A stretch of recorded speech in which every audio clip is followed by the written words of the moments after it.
He earned $83,000 a year and still couldn't afford a $400 emergency. Not because he was stupid, not because he was lazy, but because of a trap so quiet most people don't even know they're inside it. This is the story of Daniel, a fictional character, but every number, every mistake, and every outcome you're about to see is based on real financial patterns and real-world data from 2024 and 2025. Daniel makes more than the median American household. On paper, he's doing fine.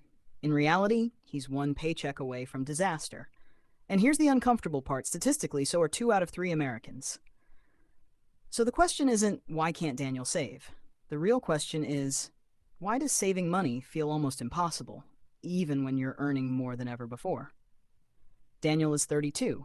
He lives in a mid-sized American city. He works in tech support, earning about $83,000 a year, right around the U.S. median household income of $83,730 reported by the Census Bureau in 2024.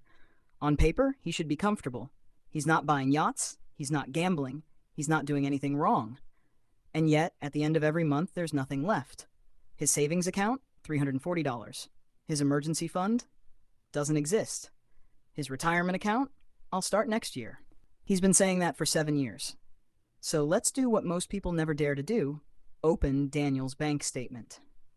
And this is where the horror movie begins. Rent, $1,800 a month. That's the current U.S. metro average in 2025.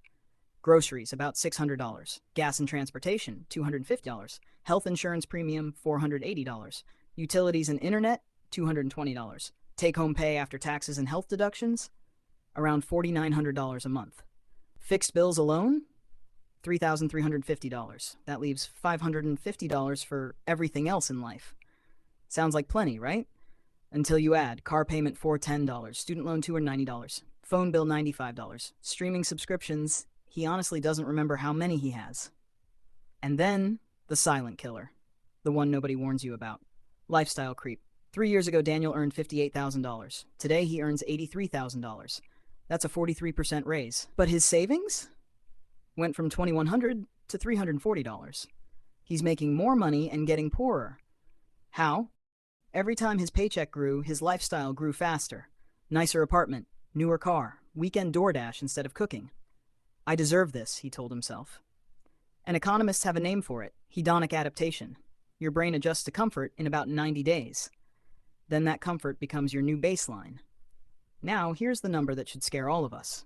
As of 2025, the U.S. personal savings rate is around 4.4%, down from a long-term average near 8%. 2/3 of Americans report living paycheck to paycheck, and nearly half say they couldn't cover a $1,000 emergency without borrowing. Then comes the trapdoor, credit cards. The average American card carries a balance of about $6,700 at an interest rate near 24%. Do the math.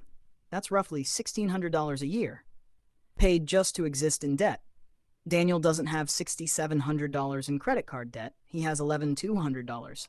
And he's only paying the minimum. At that rate, he'll be paying it off for over 20 years, and it'll cost him nearly triple what he originally spent. One Tuesday morning, Daniel's car breaks down. Repair cost, $840. His checking account, $312. He does what 43% of Americans admit to doing. He pulls out the credit card. And that's the moment something inside him finally snaps. That night, he does something he'd been avoiding for years. He opens a spreadsheet, and he writes down every single thing he spent money on in the last 30 days. The result? He'd spent $612 on food delivery, $187 on subscriptions he wasn't using, $340 on small impulse buys under $20 each. That's over $1,100 a month, vanishing into a fog he couldn't even remember. Here's the painful truth most people never face. The problem was never his income. The problem was that he had no idea where his money was going. And you can't fix a leak you refuse to look at. Daniel didn't become rich overnight. There was no dropshipping course, no crypto miracle, no side hustle empire. What he did was boring, and that's exactly why it worked. Month 1, he canceled 7 subscriptions, saved $94. Month 2, he cooked at home 5 nights a week, saved another $380. Month 3, he called his credit card company and negotiated his APR down by 4 points. It's a small thing, but on $11,000 of debt, that's around $440 saved a year. He automated $200 a month into a high-yield savings account earning about 4% APY. Realistic, based on 2025 rates. He didn't invest in anything wild. He just stopped bleeding. 12 months later, Daniel didn't have a fortune. He had $3,100 in emergency savings. His credit card debt dropped from $11,200 to $7,400, and for the first time in 7 years, he slept without dread. Is he rich? No. Is he free? Not yet. But is he in control? For the first time in his adult life, yes. Here's what Daniel's story teaches us, and what the data quietly screams. Lesson 1. A bigger paycheck does not equal bigger savings. Statistically, income rises faster than savings for most Americans until roughly age 50. Lesson 2. The enemy isn't your salary, it's your invisible spending.